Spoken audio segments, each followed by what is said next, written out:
বিগত ফ্যাসিস্ট সরকার যারা এদেশের মানুষের জীবন নিয়ে খেলেছিল তারা আজ এই দেশ থেকে বিতাড়িত হয়েছে। আমার জানার বিষয় হল যারা এদেশের মানুষের সাথে বেইমানি করেছে তারা বিদায় হয়েছে, তাদের দূষণে কেন বাংলার জন্য এখনো রয়েছে। এই সাত মন্ত্রীরা হল শেখ হাসিনার এক নম্বর দূষণ। এই জন্য পরিষ্কার ভাষায় বলে দিতে চাই, এই সরকারকে বিব্রত অবস্থায় ফেলানোর জন্য এই সরকারকে এই দেশের মানুষের বিরোধিতা করার জন্য এই দেশের মানুষ যেন বিপদে পড়ে, এই সরকার যেন বিপদে পড়ে, এই বিপদে বানানোর জন্য এই সাত মন্ত্রী এখন খন্ড হয়ে রেখেছে।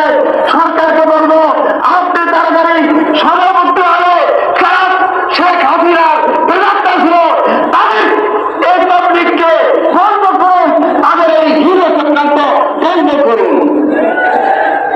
আরেকটি কথা বলবো, গাড়ির ড্রাইভার যদি না থাকে, গাড়ির ড্রাইভার যদি না থাকে আর ড্রাইভার যদি সে ড্রাইভিং না জানে, সে কি গাড়ি চালাতে পারে?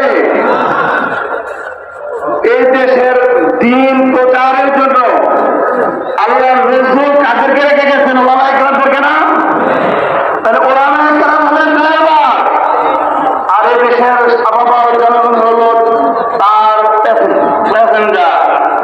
তাহলে ড্রাইভার যদি না থাকে, প্যাসেঞ্জার যদি ড্রাইভারের সিটে বসে ড্রাইভিং করতে থাকে, তাহলে কি নিশ্চিত অ্যাক্সিডেন্ট হবে না? তাহলে আজকে সাত মন্ত্রীদের তো ওলামায়ে কেরাম বিদ্বেষী, তারা ওলামায়ে কেরাম বিদ্বেষী। তাহলে তারা ড্রাইভার ছাড়া যখন চলতেছে তাদের পথ ভ্রষ্ট হওয়ার জন্য পরিষ্কার দলিল দেয়। আলহামদুলিল্লাহ,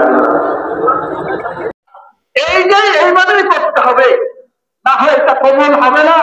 এবং এই মাদ্রাসা এখানে সবচেয়ে আর উনি যে কথাটা বলছেন এটা আপনাদের শুনে দেই।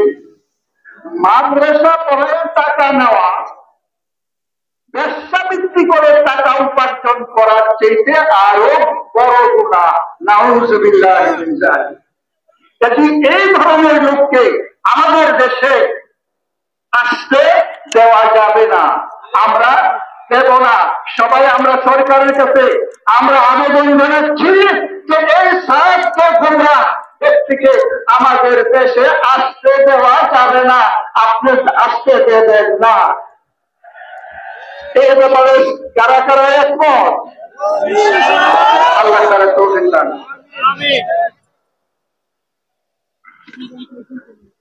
মুহতারাম উপস্থিতি,